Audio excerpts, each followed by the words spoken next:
We talk about a lot about the Canadian two sport stars. Figure skaters being, great cyclists and various combinations, football, baseball. But this guy is probably one of the most forgotten. And I was only remembered his talented career when our good friend Travis Cook reminded me that it might be good to do a podcast on it. And I tend to agree. Now, Jack Bionda, born in Huntsville, Ontario, September 18th, 1933. He is probably considered the Wayne Gretzky of lacrosse. Now, his talent made him a lacrosse superstar, as many media and published reports consider him the most dominant player of his era through the 50s and early 60s. He's in the Canadian Lacrosse Hall of Fame, and for good reason, because he's just tremendous for the sport. Now, from the time he was 11, I guess that was the early preteen era where he fell in love with lacrosse. He used to practice 4 to 5 hours per day. Now, just before his 19th birthday, in 1952, he led the Brampton Excelsiors to a victory of over the Kearsdale Carries of Vancouver in the 52 Minto Cup playoffs. Now, in 54, he joined the Victoria Shamrocks, capturing the league scoring title and lead the Shamrocks to the Mann Cup tournament, which was won, unfortunately, by Peterborough. Now, he played some games in 55 and returned to the team in 57, taking his second scoring title in the association. Now, the Shamrocks won the Mann Cup in 55 and 57, but Bionda was unable to play in the tournament due to his hockey commitments. Now, Bionda then played for the New Western Mercer Salmon Bellies in 58-59, winning the Mann Cup both years and receiving the Mike Kelly Memorial Trophy as Series MVP in 59. Now, he joined the Nanaimo Timbermen in 60, registering his fifth scoring title with 70 goals and 48 assists, while again leading the team to the Mann Cup tournament, won by Port Credit. Very good squad out of Port Credit that year.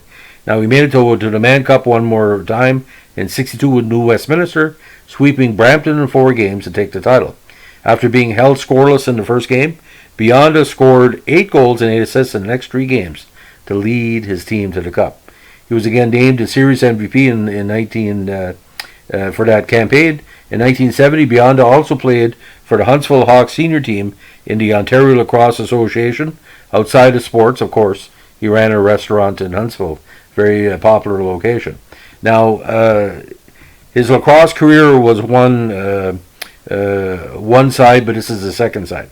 At the same time that Bionda was establishing himself as Canada's Wayne Gretzky of lacrosse, he also had a full career in hockey. Now, he played junior hockey for the Toronto Marlies of the OHA from 51 to 54 and was eventually signed by the Maple Leafs of the NHL. Now, Bionda played 13 games with the Leafs in the 1956 season, but spent most of the year with their affiliate, the Pittsburgh Hornets, their squad in the AHL. Now, he also led the AHL in penalties with 190, despite playing only 46 games of the league's 64 contest schedule. For obvious reasons, lacrosse is not a pussy sport there. Now, Bionda was then claimed by the Bruins in the inter-league draft in June 56 and would split the next 3 seasons between the Bruins and their AHL affiliates, the Springfield Indians and the Provincetown Reds. Now, over 4 seasons in the NHL, he played 93 games with 3 goals, 12 points, and 113 penalty minutes. Bionda then played 8 straight seasons in the minor professional Western Hockey League, 1 year with the Victoria Cougars, and 7 years with the Portland Buckaroos.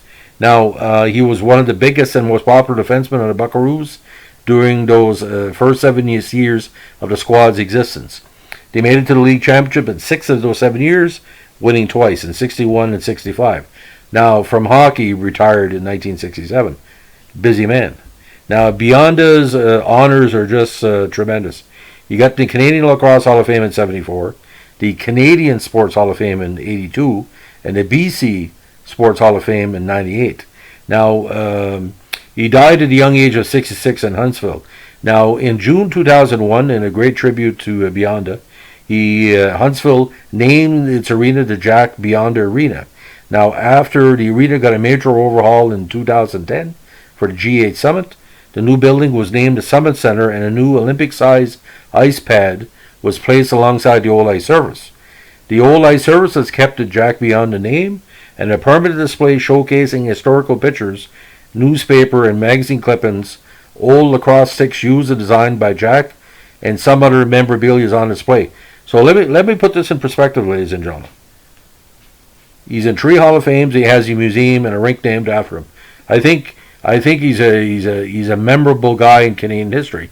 If there was an international sports Hall of Fame, which there's never been, he might qualify because his impact on lacrosse has been felt across North America. So, I mean, back in the day, I mean, you got to understand, you're doing, two sports back to back. But I do look at the what I call the stats for the Buckaroos, and he was mostly defense. So, I mean, he was setting up the play like he was doing in lacrosse. But see, lacrosse is a very difficult game to play. You're been moving all the time. The lacrosse sticks are being whacked. You're looking for open part. It's like chess and territorial play. All that is very primal. So for him to do 2 sports year round, he had to be in shape, mental, physical, and otherwise. So, but with those that time with the Toronto Marlies, he didn't really get a lot of games, but he got a lot of experience in those 3 seasons before Toronto took a chance on him and signed him. And I really think if he would have concentrated just on hockey, he would have been less as a lacrosse player. He was a lacrosse player that played hockey, not a hockey player that played lacrosse, in my personal opinion, because I think lacrosse, a lot of people have mentioned that to publish reports, that lacrosse pretty well was his best game. Anyway, ladies and gentlemen, thanks for listening. Bye.